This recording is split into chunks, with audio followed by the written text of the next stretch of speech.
എനിക്ക് വിശക്കുന്നില്ലെന്ന് ഞാൻ മലയാളത്തിലല്ലേ തന്നോട് പറഞ്ഞത്? ഒന്നുമില്ലെങ്കിലും ഞാൻ ആദ്യമായിട്ട് ഗിരിക്ക് വേണ്ടി ഉണ്ടാക്കി വെച്ചതല്ലേ.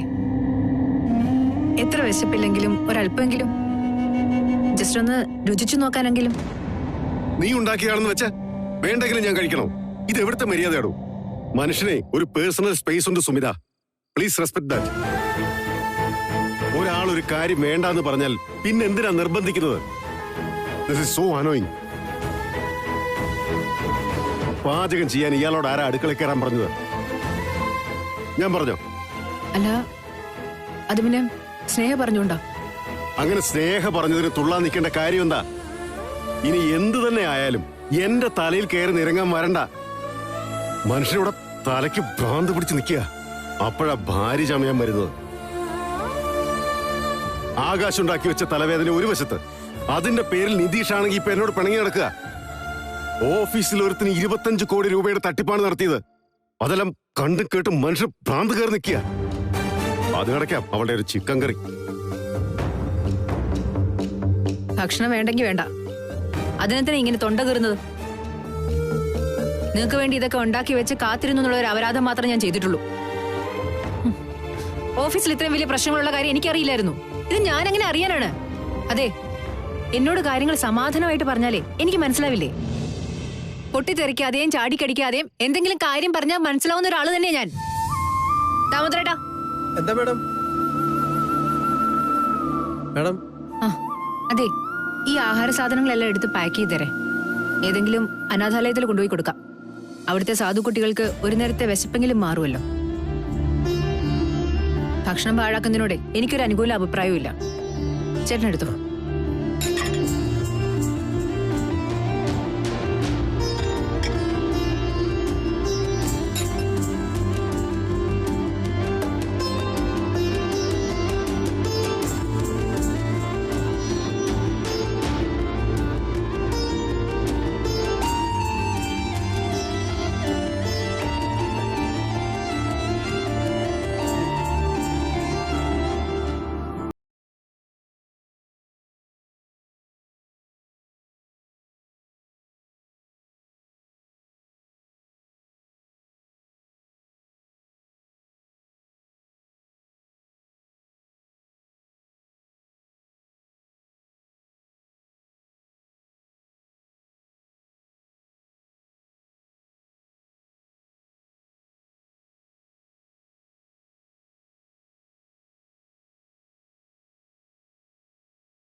ഇനി ഇങ്ങനെ കൂട്ടിലിട്ട വെരുകിനെ പോലെ നടന്നിട്ട് എന്ത് കാര്യം? എല്ലാം കാട്ടി കൂട്ടുമ്പോ ആലോചിക്കണമായിരുന്നു. അതിനിപ്പോ ഒന്നും പറ്റിയില്ലല്ലോ. ഭാഗ്യം കൊണ്ട് മാത്രം. ഇന്ന് ചെറുതായിട്ടെങ്കിലും കാര്യങ്ങൾ കൈവിട്ടു പോയിരുന്നെങ്കിൽ സകലതും തകിടം മറിഞ്ഞേനെ. ഒരിക്കലും തിരിച്ചു പിടിക്കാൻ പറ്റാത്ത വിധത്തിൽ എല്ലാം നഷ്ടപ്പെട്ടേനെ. ഈ നിമിഷം നമ്മൾ ഈ വീടിന് പടിക്ക് പുറത്തായി കഴിഞ്ഞേനെ. അറിയാവോ? മതിയൊന്ന് നിർത്ത്, അല്ലെങ്കിലേ മനുഷ്യനിവിടെ തലപ്പനാന്ത് പിടിച്ചിരിക്കുക. അതിനിടയിൽ ഒടുക്കത്തെ ഉപദേശം. ചൂടായിട്ടൊന്നും ഒരു കാര്യമില്ല. ഉപദേശിച്ചപ്പോ നീ അത് ചെവിക്കൊള്ളാത്തതിന്റെ ഫലവാ ഇന്ന് കണ്ടത്. ആ പാവം മഹേഷ് വാവിട്ട് എന്തെങ്കിലും പറഞ്ഞിരുന്നെങ്കിൽ ഇന്ന് നിനക്ക് വേണ്ടി അവൻ ബലിയാടായി. നാളെ നീ കാരണം ബലിയാടാകുന്നത് നിന്റെ അമ്മയും ഞാനും ആയിരിക്കും. അറിയോ? അതുകൊണ്ട് ഇന്ന് സംഭവിച്ചൊക്കെ ഒരു പാഠമാണെന്ന് കരുതി വേണം നീ ഇനി ഓരോ ചൂടും മുമ്പോട്ട് വെക്കാൻ. ഇന്നലെ വരെ നിന്റെ മേലുണ്ടായിരുന്നു നീ അഹങ്കരിച്ചിരുന്ന നിന്റെ ചേട്ടന്റെ വിശ്വാസം, അതിനി പഴയ ശക്തി ഉണ്ടാവുമെന്ന് നീ വിശ്വസിക്കരുത്. നേർത്തു തുടങ്ങിയ മൂടൽ മഞ്ഞിന്റെ ഒരു പാളി, അത് മാത്രമാണിപ്പോ അത്. വെയിലൊന്ന് കടുത്താൽ അടുത്ത നിമിഷം അതില്ലാതായി പോകും. മൂടി വെച്ച കാഴ്ചകളെല്ലാം ഗിരിയുടെ മുമ്പിൽ തെളിയും. ഞാനിനി സൂക്ഷിച്ചോളാങ്ങളെ. ഇത്ര പോലും ഒന്നും സംഭവിക്കില്ലായിരുന്നു. ഗിരിയേട്ടൻ ഒരിക്കലും കണ്ടെത്തില്ലായിരുന്നു. എല്ലാത്തിനും വഴിമരുന്നിട്ടത് അവനാ, ആകാശ്. അവനെക്കുറിച്ച് ഞാൻ നിനക്ക് മുന്നറിയിപ്പ് തന്നിരുന്നതല്ലേ? അറിയാം. പക്ഷെ ഇത്രയും നാൾ അവൻ സ്വന്തം പരിധിയിൽ നിന്നാ കളിച്ച്. പക്ഷെ കൊത്തി കൊത്തി ഇപ്പൊ മുറത്തി കയറി കൊത്താൻ തുടങ്ങി. അവൻ അപകടകാരിയാ. അവൻ വിചാരിച്ച നമ്മളെ തകർത്തെറിയാൻ പറ്റും. ഈ പോക്ക് പോയാൽ ഗിരി അവനെ നിന്നേക്കാളും വിശ്വാസത്തിലെടുക്കും. അതിനധികം താമസമൊന്നും ഉണ്ടാവില്ല. ഇനി സമയം പാഴാക്കുന്ന ബുദ്ധിയല്ല, കഴിവതും വേഗം അവനെ പൂട്ടിയേ പറ്റൂ. എങ്ങനെങ്കിലും ഗിരിയുടെ ജീവിതത്തിൽ നിന്ന് അവനെ പട്ടിക്ക് പുറത്താക്കണം. അതൊന്നും അത്ര എളുപ്പമല്ല അങ്കിളെ. ഗിരിയേട്ടനും ആകാശേട്ടനും തമ്മിലുള്ള ബന്ധം അങ്കിളിന് മുമ്പേ അറിയുന്നല്ലേ? അതൊക്കെ എനിക്ക് നിന്റെ അമ്മയ്ക്കും വിട്ടേക്ക്. ഇതിനേക്കാൾ ആഴവും അടുപ്പമുള്ള പല ബന്ധങ്ങളും തിരിച്ചറിഞ്ഞിട്ടാ ഈ കാണുന്നതൊക്കെ ഇങ്ങനെ ആക്കിയത്. ഗിരിയുടെ ജീവിതത്തിൽ നിന്ന് പല ബന്ധങ്ങളും അവൻ പോലും അറിയാതെ പറിച്ചെറിഞ്ഞവളാ നിന്റെ അമ്മ. അതുകൊണ്ടാണല്ലോ അവർ ഈ കുടുംബത്തിന്റെ റാണിയായിട്ട് വാഴുന്നത്. ചേച്ചി വിചാരിച്ചാൽ ഗിരിയുടെ ജീവിതത്തിൽ നിന്ന് ആകാശിന്റെ ചീട്ട് കീറാൻ അധിക കാലം വേണ്ട. നീ കണ്ടു.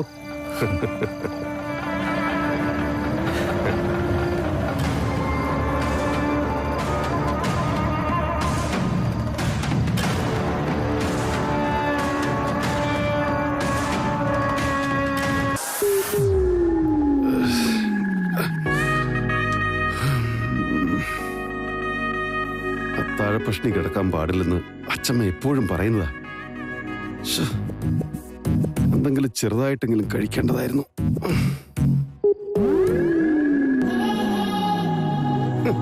അയ്യോടാ, എന്തൊരു പാവം. ഈ കിടപ്പ് കണ്ട ആരെങ്കിലും പറയോ കാന്താരിയാണെന്ന്? ഇങ്ങനെ വിശന്ന് കിടന്ന് എനിക്ക് ഉറങ്ങാനേ പറ്റുമെന്ന് തോന്നുന്നില്ല. എന്താ ഇപ്പൊ ചെയ്യാ?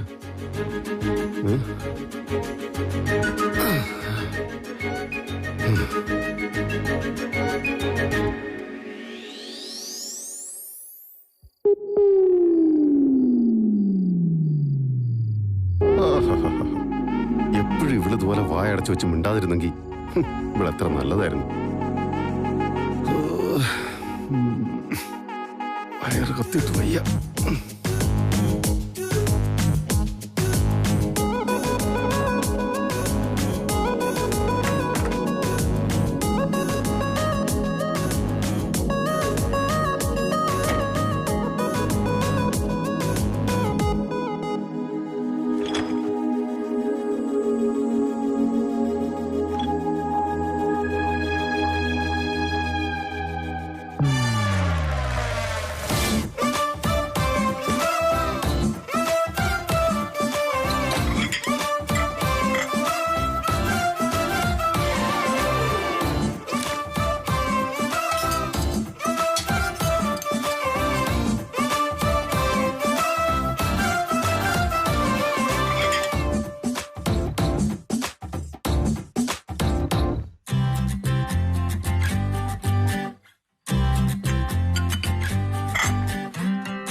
ഉണ്ടാക്കിയാണെന്ന് വെച്ച വേണ്ടെങ്കിലും ഞാൻ കഴിക്കണം.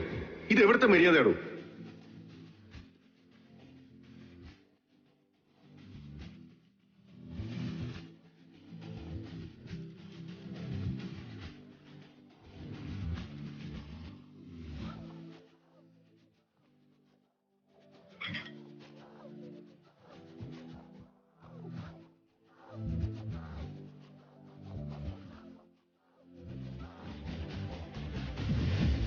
ഇങ്ങനെ തണുത്ത് വിറങ്ങലിച്ച് കഴിക്കണ്ട, ചൂടാക്കി തരാം.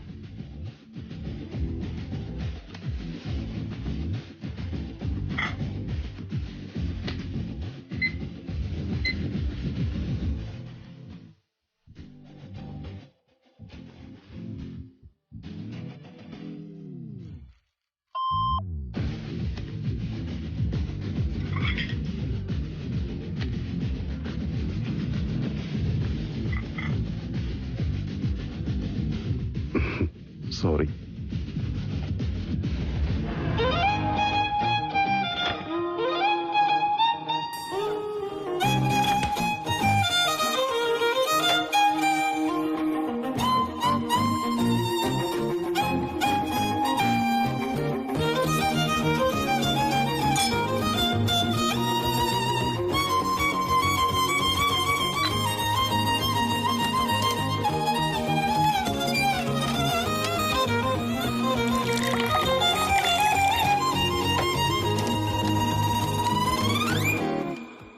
കൊള്ളാം, നല്ല സ്വാദുണ്ട്. വാശി പിടിച്ച് കഴിക്കാതിരുന്നെങ്കിൽ നഷ്ടമായി പോയേനെ.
Good morning sir. Sir coffee.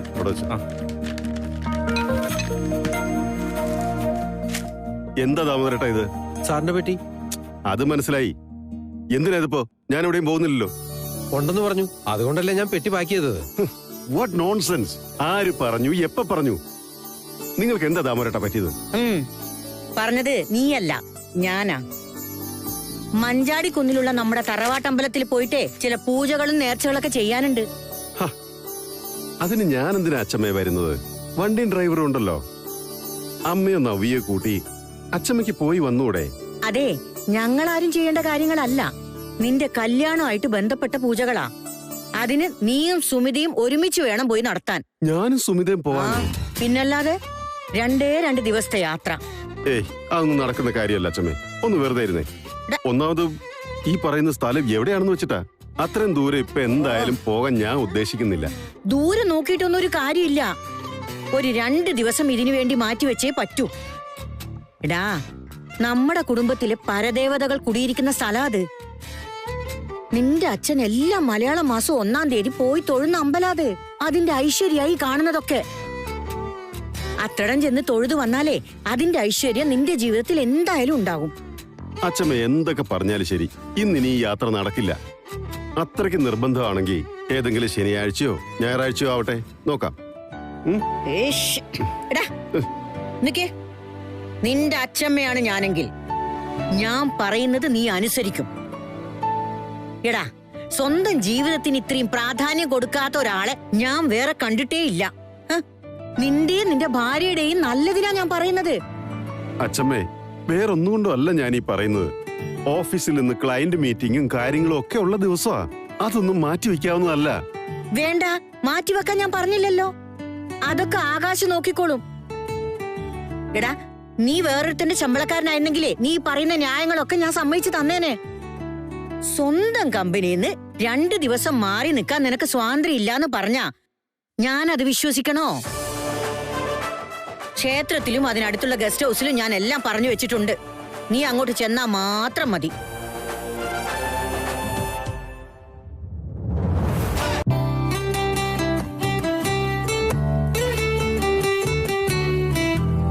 അത് വേണോ അച്ഛമ്മേ? ഒന്നുകൂടി ഒന്ന് ആലോചിച്ചിട്ട്. ഈയിടെയായി തർക്കുത്തരം പറയാനും അനുസരണക്കേട് കാണിക്കാനുമായിട്ട് തക്കുടൂന് ഒരു മടിയില്ലാതായിട്ടുണ്ട്. നീയും അവനെ കണ്ട് പഠിക്കുകയാണോ? അയ്യോ, അങ്ങനെയല്ല അച്ഛമ്മേ. ഗിരിക്ക് ഒട്ടും ഇഷ്ടമില്ലാത്ത സ്ഥിതിക്ക് അങ്ങനെ നിർബന്ധിച്ചു കൊണ്ടുപോയാൽ എങ്ങനെ നന്നാവാനായിട്ടാ? അതെയല്ലോ, പലതും നന്നാവുന്നില്ലെന്ന് എനിക്ക് മനസ്സിലാവുന്നുണ്ട്. ഒക്കെ നന്നാക്കി എടുക്കാനും കൂടി വേണ്ടിയിട്ടാ ഞാൻ ഇങ്ങനെ ഒരു പ്ലാൻ ഇട്ടേന്ന് കൂട്ടിക്കോ. അല്ല, ഭഗവാന്റെ അടുത്ത് പോണെങ്കിലേ പൂർണ്ണ മനസ്സോടെ പോകണ്ടേ അച്ഛമ്മേ? അതുകൊണ്ടാണ് ഞാൻ അങ്ങനെ പറഞ്ഞത്. ഒരുപാട് ശക്തിയുള്ള ദേവിയാ. നിന്റെ പൂർണ്ണ മനസ്സോടെയുള്ള പ്രാർത്ഥന മാത്രം മതി നിങ്ങളുടെ ജീവിതത്തിൽ എല്ലാ അനുഗ്രഹങ്ങളും ഉണ്ടാവാൻ. ഒട്ടും അമാന്തിക്കണ്ട. എന്റെ മോള് വേഗം പോയി റെഡിയായിട്ട് ഇറങ്ങ്. ചെല്ലു മോളെ.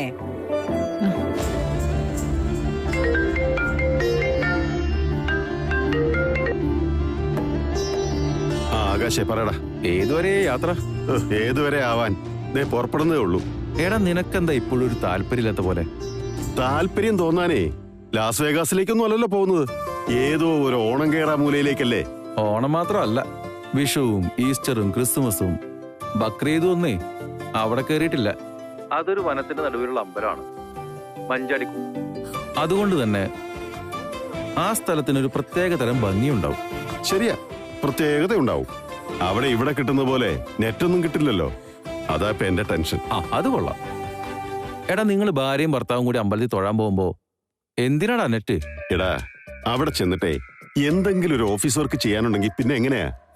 ഗിരി, തൽക്കാലം നീയില്ലേ, ഈ യാത്രയിൽ ഈശ്വരനെയും സ്വന്തം ഭാര്യയെയും മാത്രം അങ്ങ് ഓർത്താ മതി.